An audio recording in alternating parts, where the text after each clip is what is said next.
সাইয়েদনা মুসা আলাইহিস সালাম কসাইয়ের দোকানে গেলেন।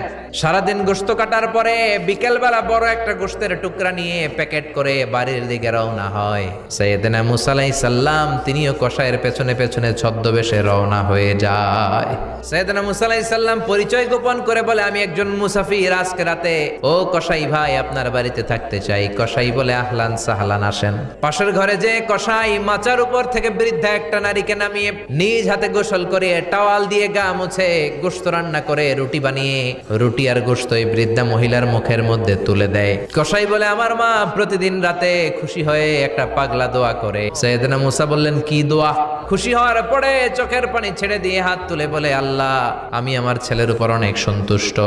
শুনেছি এই জামানার বনি ইসরায়েলের সবচেয়ে বড় পয়গম্বর, তার নাম নাকি মুসা কালিমুল্লাহ। আমি তোমার কাছে দোয়া করে গেলাম, আমার ছেলেরে তুমি ওই মুসা নবীর সাথে জান্নাতে ঢুকাইয়া দিবা।